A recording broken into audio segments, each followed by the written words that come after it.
You are listening to History Man, where we walk in the footsteps of heroes and proclaim freedom reigns.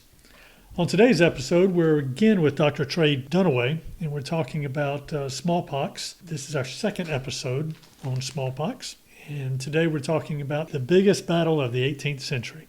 So welcome, Tray. Thank you, Eric. Happy to be here with you again today. Tray, Lyman Draper, who is known as one of the biggest historians of the Revolutionary War era, talked about one of Ferguson's troops. When Ferguson was going up into the mountains, Ferguson found he had a case of smallpox developing itself. And it was one of his officers who was left in a deserted house taking his favorite charger with him. And there the poor fellow died in this lonely situation.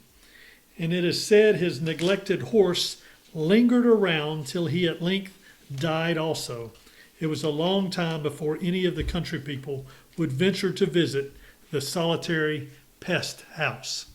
So as we talk about the greatest battle of the 18th century, I find those particular statement in historians' works as indications of just how big of a pandemic or some of these diseases were in the armies of that conflict. But you have information, or you want to tell us a little bit about smallpox and how big it was in that area, that time period. Well, last time we talked about how very big it was, and that in the 20th century alone, there were an estimated 300 to 500 million deaths. 20th century alone.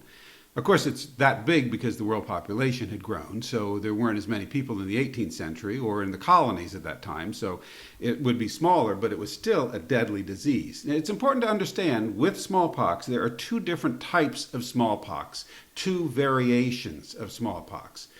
Just like there are a bunch of COVID viruses, we are talking about the current pandemic, which is COVID-19. That's one distinct type. But with smallpox, there is variola major and variola minor. It gets a little confusing because the death rates are different. As you'd expect, with variola major, the mortality is from 20 to 40% of population studies. So if you have 100 people in a room and they all get variola major, 20 to 40 of those people would die. However, if they get variola minor, they get about 1% die. And that emerged after the 18th century. It emerged around 1890. So this virus mutated, changed, and created another form. And that's, again, applicable to today, where we worry about, well, how much mutation variation is the COVID disease going to get? But the morbidity, in other words, what happens to you when you get sick with this disease, if it didn't kill you, it would cause blindness from corneal ulceration, and it can cause persistent skin scarring. This would be the pockmarks that were universally visible in the 18th century, which was good in a way, because if you had pockmarks, you were not going to get smallpox and you were not going to be a carrier of smallpox. So for different military missions, say in the Revolutionary War, it would be good to know a soldier would not acquire smallpox, and which would make sure that they could fulfill their mission without the concern of getting smallpox or spreading it to other troops. But when we look at smallpox in the New World, it came from Europe, and it came to a native population that had never seen this disease before. Does that sound vaguely familiar? With COVID-19, it had never seen the world before, which is why a lot of people get sick from it, because they do not have years and years and years, decades, generations, thousands of years of experience with having smallpox. Darwin, with survival of the fittest, if you have some degree of natural immunity, as in the same way COVID-19 does, some people hardly get sick, some people don't even get sick at all. Other people die. Why? Well, it's just depending on your immune system. But in the 18th century, if you came from a long lineage of people who had smallpox in their history for thousands of years, you were probably more resistant to the disease than you would be, say, if you were a Native American. So when smallpox came here, they have records from Plymouth, Massachusetts, and the Iroquois. Here's one of the quotes that I read from William Branford, Sickness Among the Natives. It pleased God to visit these Indians with a great sickness, and such a mortality that of 1,000 above 900 of them died, for many of them did rot above the ground for want of burial. So 90% That was 90 to 95% died of smallpox. in the Native American population, and that is what decimated the Native Americans. And we saw that in South Carolina too, as they came through. The Indian population was decimated Yes. with DeSoto who came through, and If a disease is endemic, in other words, it's everywhere all the time. COVID-19 will be endemic one day. It will be like the common cold. describe the difference between pandemic and endemic. A pandemic is a brand new introduction of an infection Okay. and how it spreads. I see. But endemic means it just goes back to its baseline level. And that can be mitigated through vaccinations I see. when that's developed. And I'm sure it will be developed. The question is when, not so much if. But it will become endemic, so people will get it. But 1,000 years from now, no one's going to be bothered by COVID because the world's population will have grown 1,000 years in the face of this virus. So it will kill the weak, and the strong will survive and pass on those strong genes to future generations for natural disease resistance. And we're sitting here talking about just the facts of this. It sounds very cold, you know. It does. People are going to die. It does. You know, Yes. sounds cold. It's not, but that's the reality of the situation. We're talking genetics. We're talking viruses, and that's going to. It's still virus and the human animal. I see. And Yeah. the biology hasn't changed. It's just a new player in that interaction between transmissible infectious diseases and the human condition. But again, this didn't come at the time of the Revolution. It was here in 1521 because it affected the Aztecs. It affected Montezuma. He got smallpox, and that was from the Spanish. And in 1532, it spread to the Incas, and that was Pizarro. So it's been on this continent, or on this part of the New World, it was here for a long time. So by the time of the Revolution, when the Revolution began, it was already established. It was well established as a disease, and the treatment that you've described, where you just isolate people, was exactly what happened, because no one understood what it is. Today we can say, oh yes, it's a bacteria, it's a virus, and you think people know what that means, except they still insist on taking antibiotics for a virus, which does you no good, because an antibiotic is used for bacterial or fungal or other forms of disease, but a virus doesn't care if you're on an antibiotic or not, because that's not, you don't use fly spray on roaches because they're designed differently.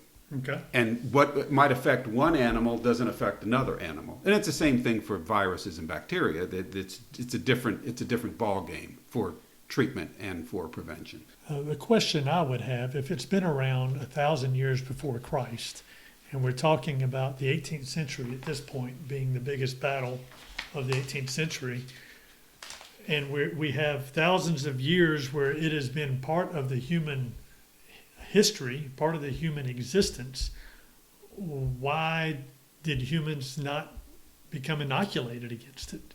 Just in the fact that it's been around for so long. Because why they didn't become resistant to it? Correct. Well, they did.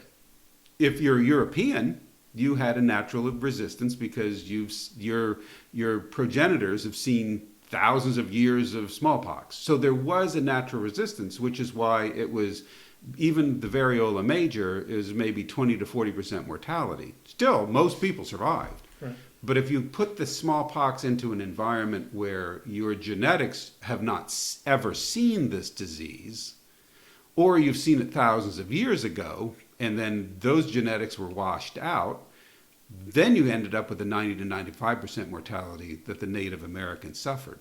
Okay. So there is an evolution. I mean, we will always evolve. We are continually to evolve. So there always is that evolutionary standard, but for a brand new novel appearance of a disease, it's going to hurt a lot more than other ones, which is what we're finding in COVID-19. That's interesting. Okay. So when we look at the 18th century, the biggest battle, and I don't know if we're going to get to it in this episode, but certainly we can do another episode on that, was the pioneering work of William Jenner. And he was a physician in England who figured out, without having the scientific knowledge we do today, what exactly is smallpox, how to prevent it. Now, from his perspective, you've got to understand, we didn't know about virus particles. They didn't know about bacteria as causing disease. In the 18th century, a lot of it was attributed to God's punishment, which really isn't much different. You can remember when the AIDS epidemic hit, you had certain people that felt this was God's punishment on an evil world. Well, that's been going on for hundreds of years. And it's so easy to say, well, if you don't understand what's going on with something, let's just blame it on God's will. That God is raining down some evil disease to extinguish whatever your political, religious objectives are. You can ascribe God's actions to that.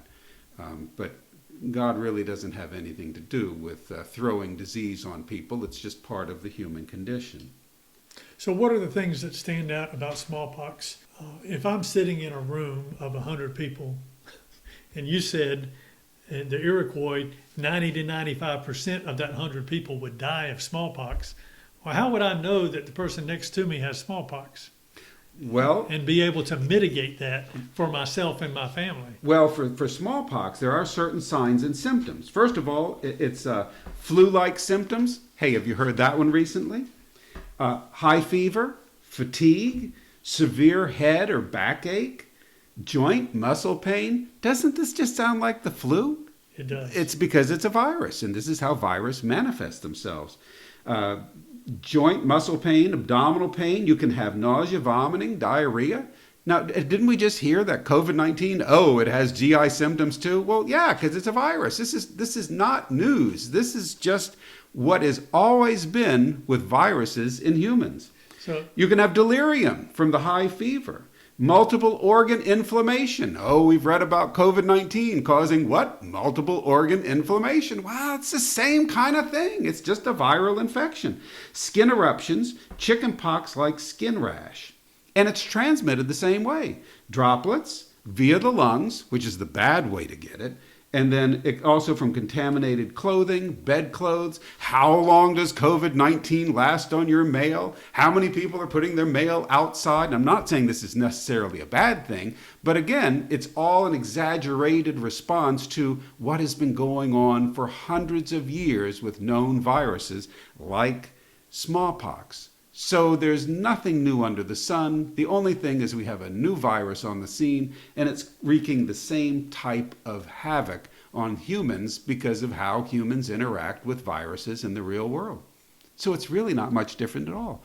So if somebody erupted in skin lesions, which you'd spot and you could see, that will eventually scar and cause pockmarks, then that's smallpox. But by then, they might have already been transmitting that virus. It just wasn't manifested in their skin so you could see it.